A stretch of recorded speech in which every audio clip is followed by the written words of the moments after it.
വ്യാപാരി വ്യവസായി ഏകോപന സമിതി അണക്കര യൂണിറ്റിന്റെ ആഭിമുഖ്യത്തിൽ ക്രിസ്മസ് ആഘോഷവും കരോൾ സന്ധ്യയും സംഘടിപ്പിച്ചു. തിരുപ്പിറവിയുടെ സന്ദേശം വിളിച്ചോതി യൂണിറ്റ് പരിധിയിലെ വിവിധ മേഖലകളിൽ കരോൾ സംഘം പര്യടനം നടത്തി. ലോകമെങ്ങും ക്രിസ്മസ് ആഘോഷത്തിന്റെ നിറവിലാണ്. ഇതിൽ പങ്കാളികളായാണ് അണക്കര വ്യാപാരി വ്യവസായി ഏകോപന സമിതി യൂണിറ്റിന്റെ ആഭിമുഖ്യത്തിൽ ക്രിസ്മസ് കരോൾ സന്ധ്യ സംഘടിപ്പിച്ചത്.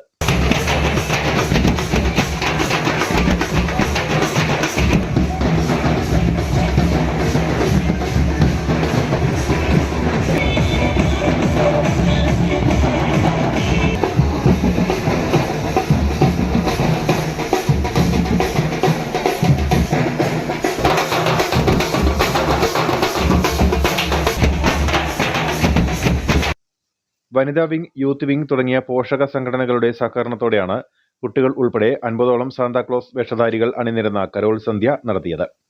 യൂണിറ്റിന്റെ പരിധിയിൽ വരുന്ന സുൽത്താൻ കടയിൽ നിന്നും Anakkara town, 7 mile, church junction തുടങ്ങിയ വിവിധ കേന്ദ്രങ്ങളിൽ കരോൾ പര്യടനം നടത്തി. News bureau, Anakkara.